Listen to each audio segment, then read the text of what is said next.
Already తీసారు తీసేదానికి నువ్వు కాపీ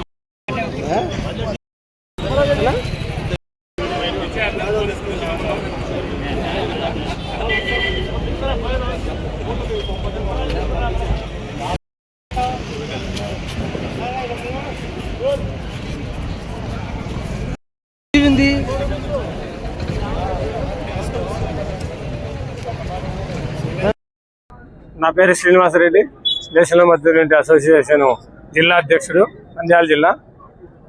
ఈరోజు రాష్ట్ర జేఏసీ పిలుపు మేరకు 7 జిల్లాలలో డిపోలలో సంతకాల సేకరణ చేపట్టి ఇక్కడ కలెక్టర్ ద్వారా ప్రభుత్వానికి ఇవ్వాలని చెప్పి ఈరోజు ఇక్కడికి వచ్చి కలెక్టర్ ద్వారా మెమరాండం ఇవ్వడం జరిగింది. మా జిల్లాలో 1731 మంది ఉంటే 1605 సంతకాల సేకరణ చేసి ఈరోజు కలెక్టర్ ద్వారా ప్రభుత్వం ముఖ్యమంత్రి చంద్రబాబు నాయుడు గారికి చేరవేసినాము. దాని ముఖ్య ఉద్దేశం ఏమంటే, ఎలక్ట్రికల్ బస్సులను ఆర్టీసీ స్వాగతిస్తుంది. కాకపోతే ప్రభుత్వం ఎలక్ట్రికల్ బస్సులను ప్రైవేట్ సంస్థ ద్వారా నడపాలా, పినాకిల ద్వారా నడపాలని నిర్ణయించింది. దానికి వ్యతిరేకంగా మేము ఆర్టీసీ ద్వారానే, ప్రభుత్వం ద్వారానే నడపాలని చెప్పి ఆర్టీసీ వారు కోరుతున్నారు.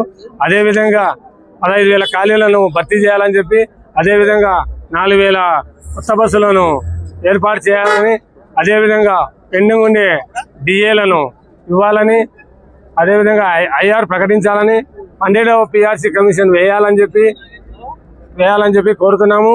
అదేవిధంగా మా ప్రయాణికులు ఎక్కువయ్యి మా డ్రైవర్ కండక్టర్ల మీద దాడి జరుగుతుంది. ఆ దాడిని అరికట్టాలని చెప్పి మీ ద్వారా, మీడియా ద్వారా ప్రభుత్వానికి తెలియజేస్తున్నాము. ఇప్పుడే మేము కలెక్టర్ గారికి మెమరాండం ఇచ్చినాము. ఆ కలెక్టర్ గారు స్వీకరించినారు. దానికి మేము ధన్యవాదాలు తెలియజేస్తూ ఇంతటితో ముగిస్తున్నాను. పేరు శివారెడ్డి, ఎంప్లాయీస్ జిల్లా అధ్యక్షుడు.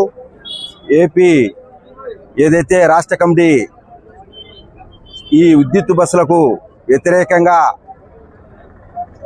ఈ యొక్క కార్యక్రమం చేపట్టడం, ఈ కార్యక్రమంలో మా 7 డిపోలకు సంబంధించి ఉద్యోగస్తుల సంతకాల సేకరణతోటి 2వ దశ కార్యక్రమంలో కలెక్టర్ గారికి ఈ మెమరాండం ఇవ్వాలనే ఉద్దేశంతో ఈ కార్యక్రమం రావడం జరిగింది. మరి ఈ కార్యక్రమానికి వచ్చేసినటువంటి 7 జిల్లాల డిపో అధ్యక్ష కార్యదర్శులకు, గ్యారేజ్ కార్యదర్శులకు, ఎగ్జిక్యూటివ్ కమిటీకి అందరికి కూడా నంద్యాల జిల్లా తరఫున, మరి జేఏసీ తరఫున వారికి కృతజ్ఞతలు, అభినందన తెలియజేసుకుంటున్నాం. ఏపీఎస్ఆర్టీసీ కోరుకున్నది ఒకటే, ఎలక్ట్రికల్ బస్సులకు మేము వ్యతిరేకం కాదు, కానీ ఆ ఎలక్ట్రికల్ బస్సులు అనేది ఏపీఎస్ఆర్టీసీ ద్వారా నిర్వహించబడాలి.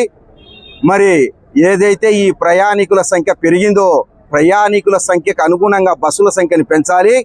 ఏదైతే రిటైర్డ్ అయ్యి లేక చనిపోయిన ఉద్యోగాల యొక్క ఖాళీలు ఉన్నాయో, ఆ ఖాళీలన్నిటిని కూడా దాదాపుగా 1,500 ఖాళీలు ఉన్నాయి. 15,000 ఖాళీలు, 15,000 మందితో ఖాళీలు ఉన్నాయి. ఆ ఖాళీని కూడా భర్తీ చేసి ప్రయాణికులకు మెరుగైన సేవలు అందించే దానికోసమే ఏపీఎస్ఆర్టీసీ ఉద్యోగులుగా జేఏసీగా ఏర్పడి ఈరోజు ఈ యొక్క కార్యక్రమాన్ని చేపట్టినామనే విషయాన్ని కలెక్టర్ల ద్వారా ప్రభుత్వానికి, గౌరవనీయులు ముఖ్యమంత్రి గారికి తెలియజేసే దానికోసం ఈ యొక్క కార్యక్రమం చేపట్టడం జరిగింది.